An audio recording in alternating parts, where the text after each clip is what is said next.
원피스를 찾기 위해 여행 중인 루피 아니 피카츄. 오늘도 설레는 마음으로 모험을 떠납니다. 그러던 중 섬을 발견하게 되고 섬에서 잠시 휴식을 취하는 피카츄. 휴식을 취하고 다시 출항을 하려던 중 깜짝 놀라게 됩니다. 해군이 자신이 쉬고 있던 섬으로 오고 있었기 때문이죠. 잠시 놀란 가슴을 진정시키고 전투 준비에 들어가는 피카츄. 화려한 몸놀림으로 해군과 싸우기 시작합니다. 하지만 해군의 엄청난 화력에 밀리고 마는 피카츄. 하지만 피카츄는 포기하지 않았죠. 피카츄에겐 최후의 필살기가 남아 있었습니다.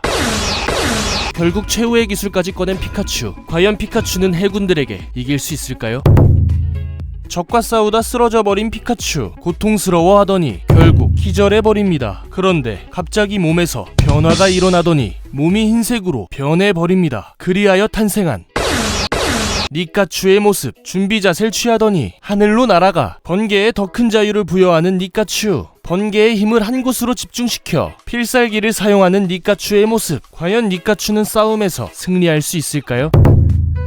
오늘도 열심히 수련 중인 아가치마 제니추. 그러던 어느 날 오니들이 마을을 습격하러 오게 됩니다. 그 모습을 본 귀살대 제니추는 바로 검을 뽑아들고 전투 태세에 들어가게 됩니다. 번개의 호흡을 사용하여 전투에 임하는 제니추의 모습. 그런 제니추를 돕기 위해 나타난 염주 렌자몽의 등장. 화염의 호흡을 사용해 오니들과 싸우는 염주 렌자몽의 모습. 준비 자세를 취하더니 자신의 최강 기술인 제9의 형 연옥을 사용합니다. 뒤를 이어 나타난 또 한 명의 귀살대 물의 호흡을 사용하는 그냥 꼬부기의 등장. 과연 이들은 오니들과의 싸움에서 이길 수 있을까요?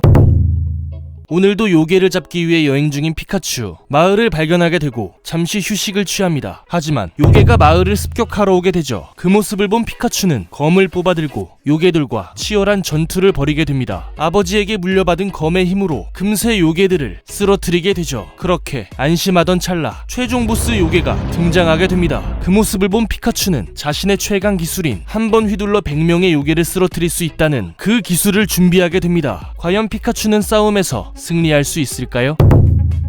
용하기로 유명한 무당 피카츄. 어느 날 의뢰를 받고 무덤 주변을 살펴보게 됩니다. 두리번 거리더니 예의를 차리고 굿을 시작하는 피카츄. 무덤에서 연기가 피어오르더니 악귀의 형상이 보이기 시작합니다. 점점 형태를 갖추더니 리자몽의 모습으로 나타나게 됩니다. 입으로 불을 내뿜어서 무덤 주변을 불태워버립니다. 뒤를 이어 나오는 또 다른 악귀의 모습, 바로 꼬부기입니다. 무덤 주변으로 물이 들어차더니 물을 이용해 주변을 파괴하기 시작합니다. 그 모습을 본 피카츄는 필사적으로 빤스런 쳐보지만 결국 악귀에 사로잡혀 무당에서 악귀가 됩니다. 구독은 큰 힘이 됩니다.